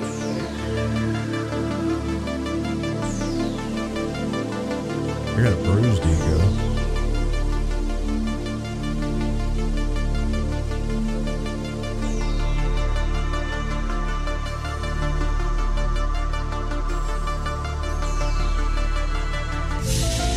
The truth is out there. There's something out here. And so are we. KTLK Digital Broadcasting, The Fringe FM. You're listening to Lighting the Void Radio. Poor water quality is a major health issue, and it's only getting worse. Municipalities can't keep up, standards have dropped, and pollutants are increasing. Where does it all end? It ends by keeping the pollutants outside of your home with HydroCare's advanced systems available at Wave Home Solutions. No less than the best purification materials and processes have been developed by HydroCare to provide you with healthy, clean water for drinking, cooking, and showering. HydroCare far surpasses the competition in removing chlorine, odors, iron, lead, chemicals, limescale, and much more. Don't settle for less when it comes to your water. We'll take care of the toughest water problems for you, whether it's from a city or well source. Satisfaction guaranteed. For more information, call 888-997-WAVE. That's 888-997-WAVE. Or go to bestwater123.com. That's bestwater123.com. Wave Home Solutions for a healthy, comfortable home. All right, everyone, this is Justin from the UK. Excuse the chitty. If you're into the Fringe and you want to hear the brass tacks, my old china plate, Joe Roop and his guests on Lighting the Void will open your mince pies. You need to shut your north and south and use your 10-speed gears and listen to them bubble.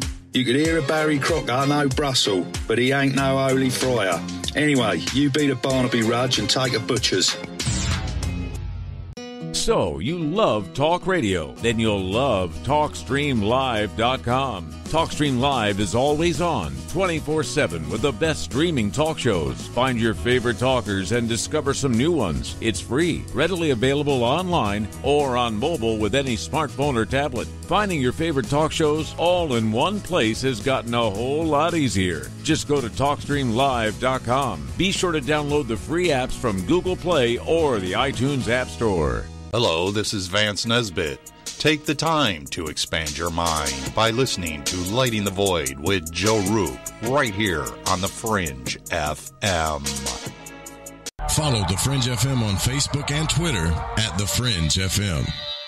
Lighting the Void is proud to announce Mind and Magic's Protection and Defense Course for protection from magical and psychic attacks. This is not a joke. Magic practitioners are on the rise, and with that comes attacks from baneful or black magicians that try to harm or hurt others for their own selfish reasons. If you are not a believer in psychic attacks, then this isn't for you. If you are, and you want the power to defend yourself and your family and home, then I highly suggest you grab Freighter Xavier's Protection and Defense Course. In this course, you will learn how to tell if you are under attack from a natural source or if an individual is attacking you. The 4 forms of curses and attacks. How to remove self-imposed curses. The correct way to cleanse your home from negativity or malevolent entities. How to make your own holy water. What you should always keep near or under your bed. Herbs that banish negativity and promote purity. The most powerful banishing rituals on the planet. And for those that seem to want to harm you the most, how to put your enemies in a hell pit of their own making. You can also learn protection against shadow people and other entities. Or are you just in a bad planetary alignment? Even how to get rid of an enemy using a tic-tac box. It does not matter what your faith or belief is, this will work. Click the banner on the website at lightingthevoid.com or go to lightingthevoid.com/Xavier.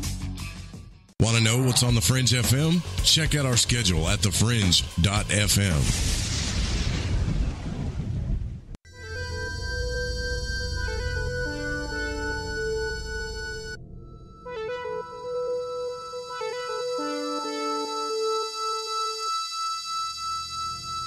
So call Joe, pick up the phone, dial 1-800-588-0335, toll free from the United States or Canada. You're listening to Lighting the Void Radio.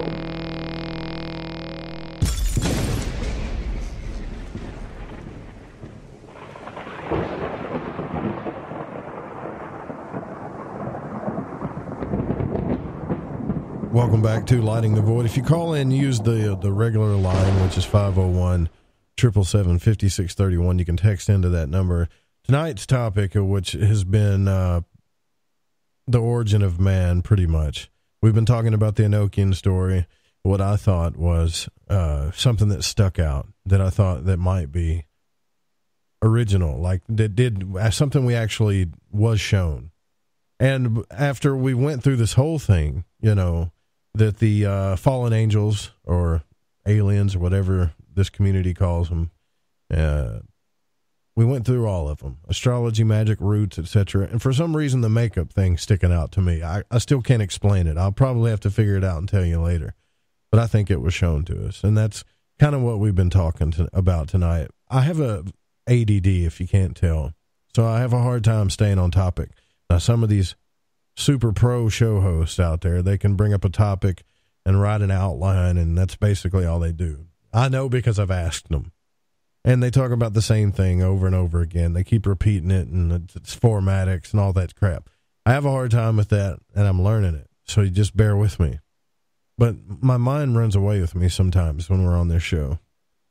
And during the times I was passing my kidney stone right before break, I was telling you about these dreams that I had, where I was meeting people in the dreams that I know who they are, but they're not in my life, not this life, but I've seen them in that dream world many times. They're not angels. I know what you're thinking. Well, maybe they're guardian angels. Maybe it's a past life. I don't think so.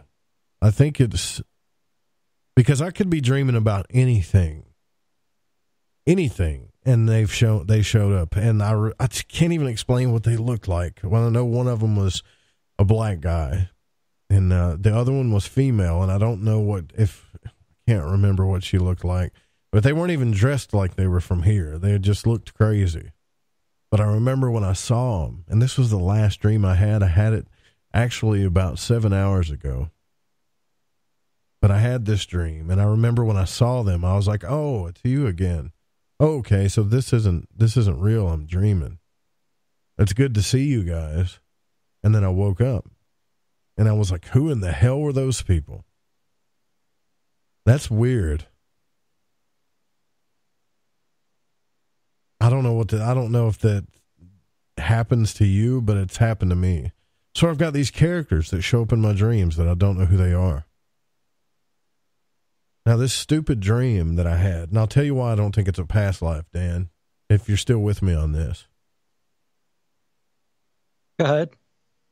I was having this stupid dream about me and my friends were riding in a truck. We were staying somewhere. I had to come back and drop off the cat, and I dropped off Leo, and then I came back and dropped off a dog that my grandma used to have that's not even alive at a house that used to exist that doesn't exist anymore. But it used to be my grandmother's house. And we even went into the garage, and my Uncle Jack was there, and my Uncle David was there, and they were both joking and laughing around. My Uncle David's passed away. And it's just one of those old 2-car garages where my uncle works on cars. You know, the doors slide up on both sides. Just an old metal building. Right. And I'm pretty much telling my friends, like, hey, this stuff you can have, whatever you want. Just don't take anything important. I don't know why I told them that.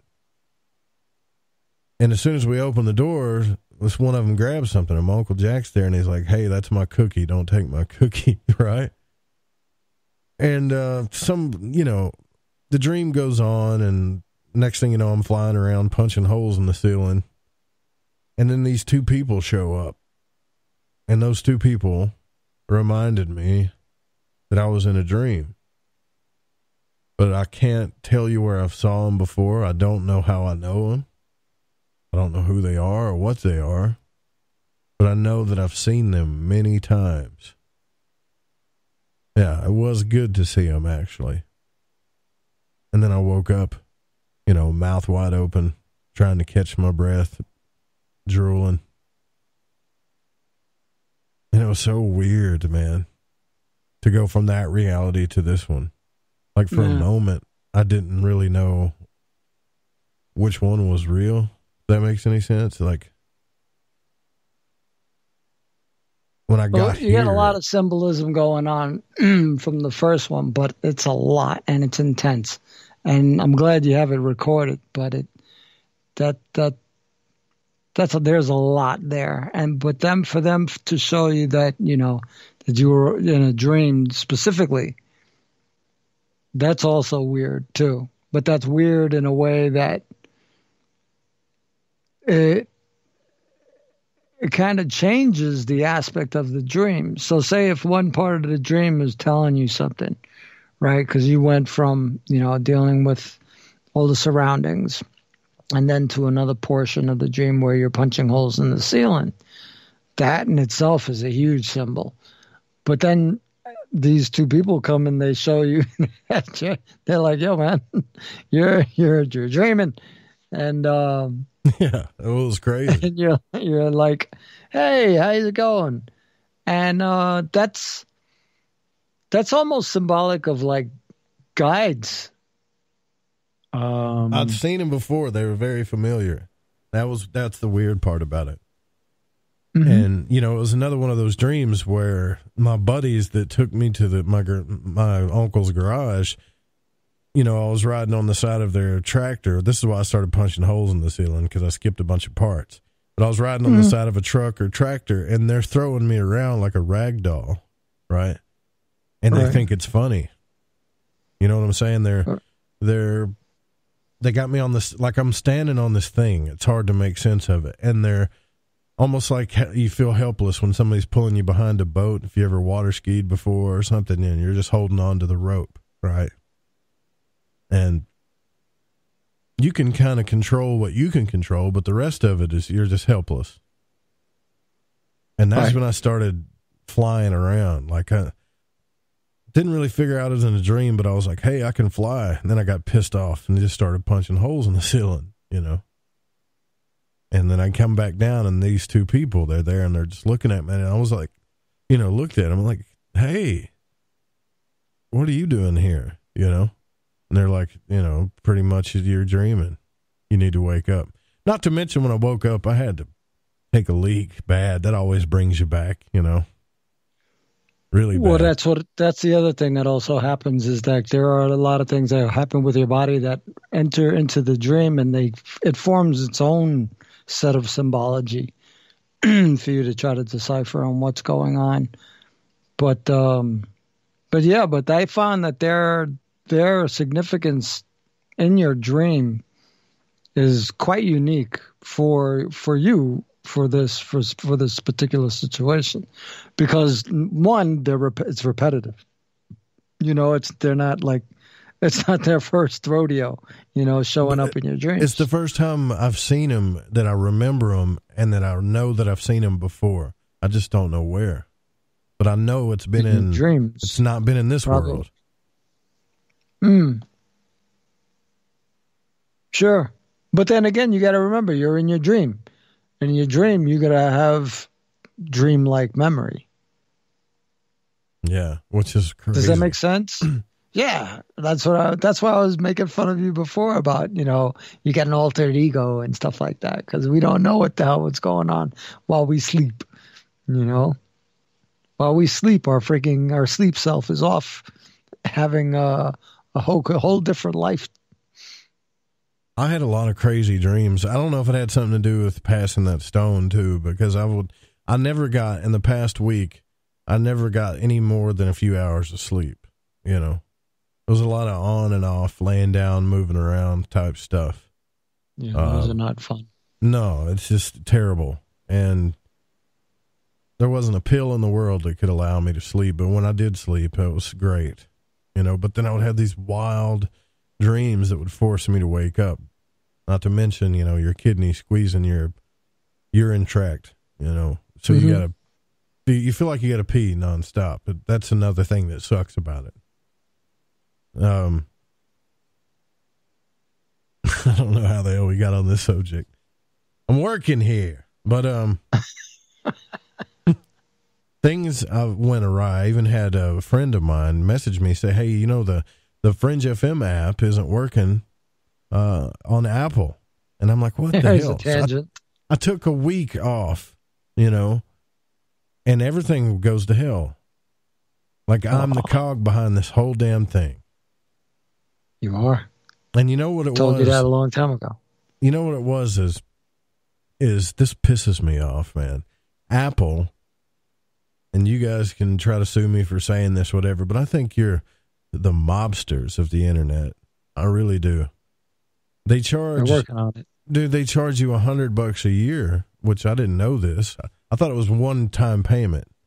You know, you pay somebody to create an app for you, and then you got to pay Google and Apple to put the app on there. You have to open a developer's in their account. store. Yeah, so Google charges you a one-time fee of $25 to become a developer so you can put apps in the store.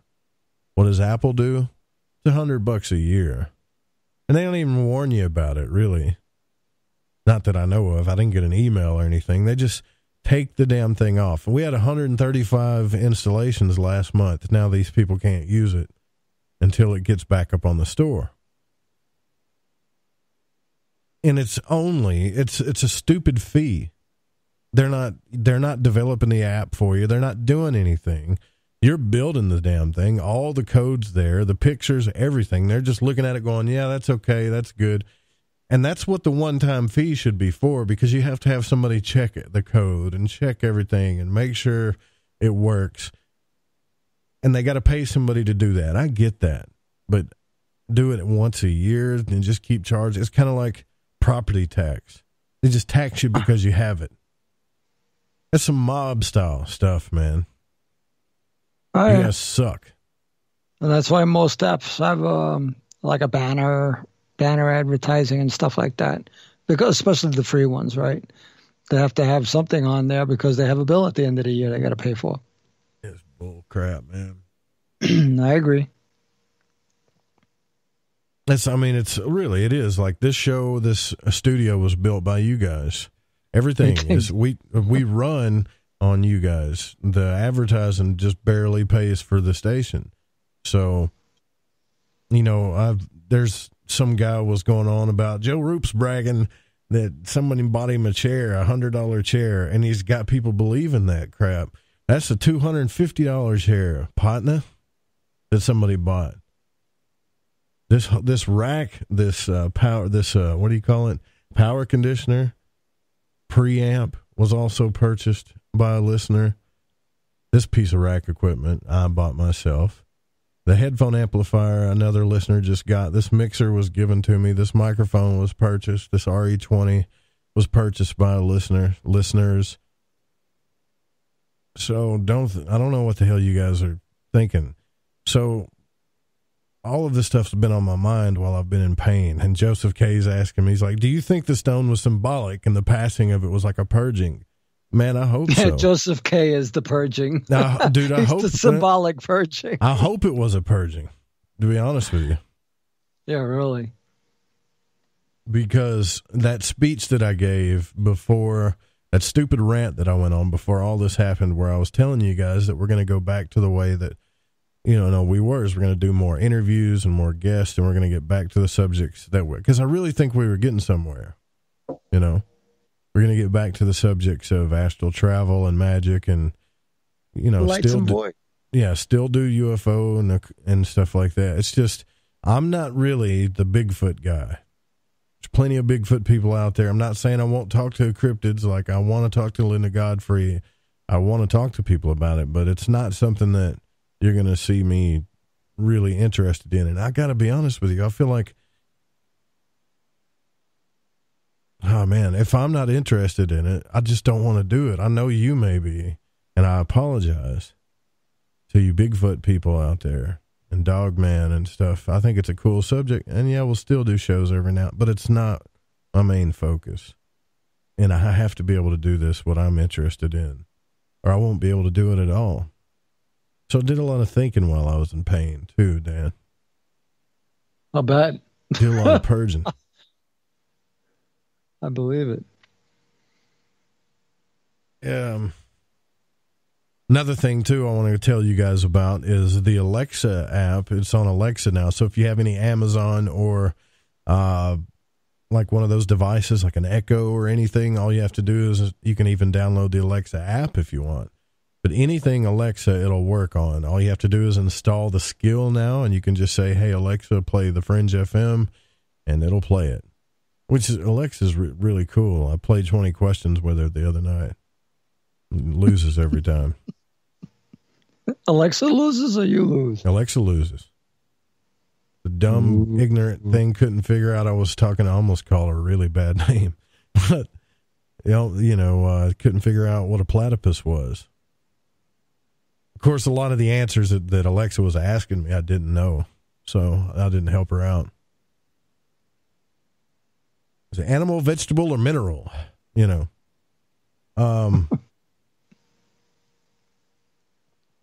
But I'll get that app back up. Anyways, where was I at with the dream thing? Okay, so I got ADD. I got to get something for that. I don't think they were guides. I mean, you that's keep turning down the tequila. Yeah. The doctor wants to put me on it. Don't get me wrong. He's ready to give me some pills. You're gonna put you on. Take tequila. He had me take a test, one of those tests, Oh, I'm sure he did. Yeah, you hit 8 out of 10 for attention deficit. If I have an attention problems, then how can I have done all this? Exactly. Well, when you really, really focus on something, then you're good at it. I'm like, shut up. This is so stupid. It is. But I don't not saying that there aren't disorders. No, that's not what I'm saying. There are disorders out there. People do have problems. Some have major problems. As they say, some are sicker than others, and some are sicker than most. But that's not one of them. But go ahead. When you got me on this pill, yeah, they really got me on this, when they're doing this with their teeth and their lips. Yeah, I got this ADD, and I'm like, you sure you're taking the right dose? Oh, yeah, my doctor. My lips are curling back to my nose, but yeah, I feel great and I can focus. I'm thinking, you've lost 80 pounds. I can see your nostrils through your gums. You want some water? Yeah, I take the pills to get rid of the liquid in my chest. They really calm me down, But wait till she figures you out. Yeah.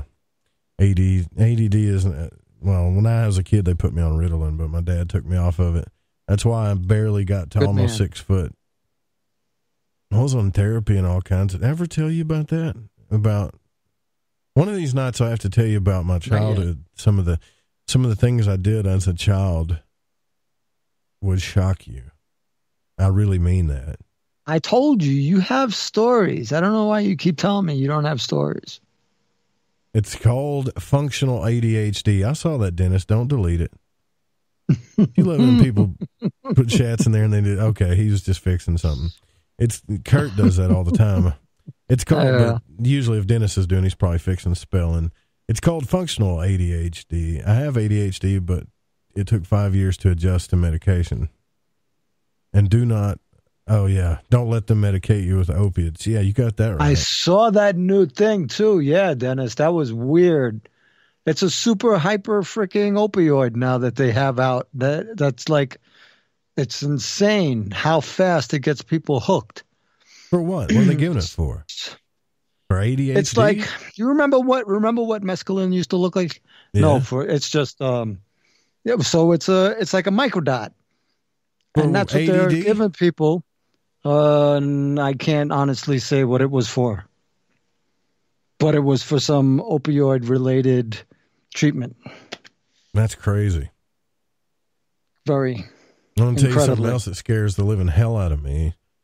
We're almost over? No, dude. Well, the show's almost over. But in high school, the big thing in high school was weed. That was the thing, right? Do you get high?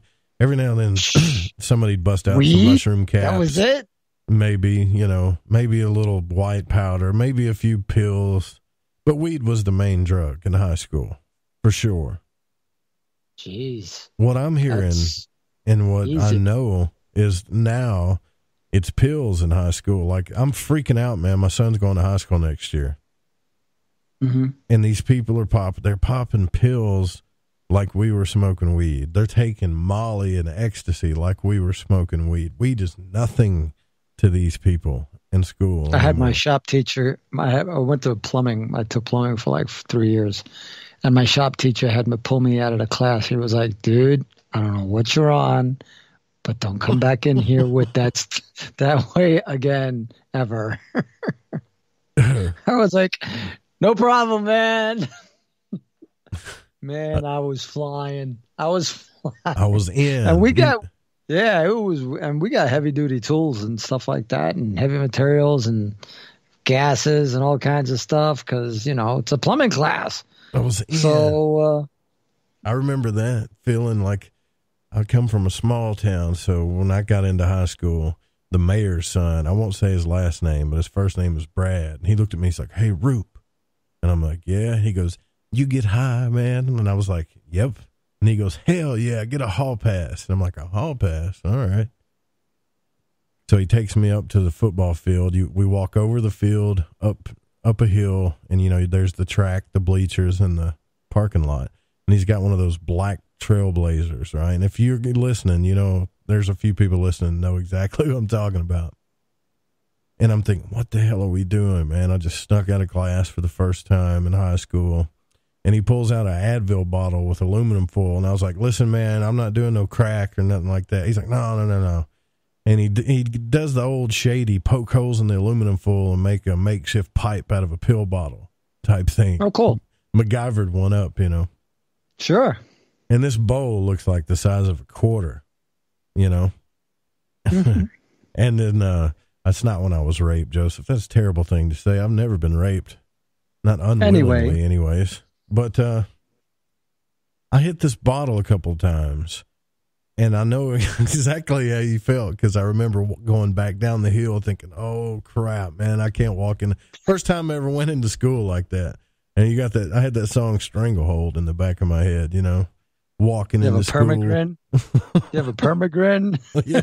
Got the smile, that stupid smile you can't wipe off your face. Yep. I feel good. From that point on, school didn't matter to me anymore. It was over. Life was different. Yeah, it was totally different. I barely made it through. Nah. But we got to get out of here. But anyways, think about that, man, guys. Think about the makeup thing, really. I don't know if anybody got where I was going with that, but the whole enhancement of the woman just to increase attractability like that, I just don't think it was. I think somebody showed them how to do that. Can't prove it.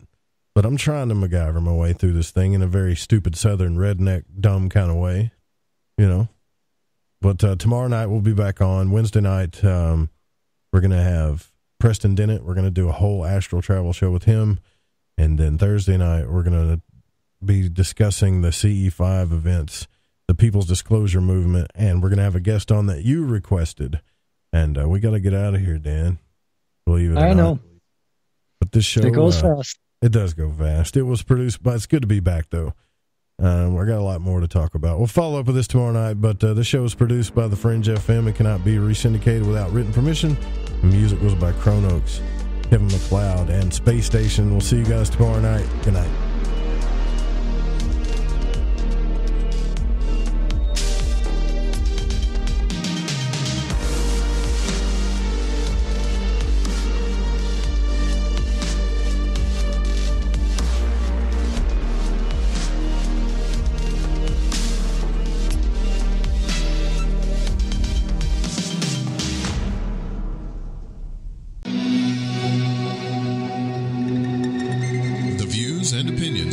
On this program do not necessarily reflect those of the Fringe FM, KTLK Digital Broadcasting, its sponsors, affiliates, or staff. Listener discretion is advised.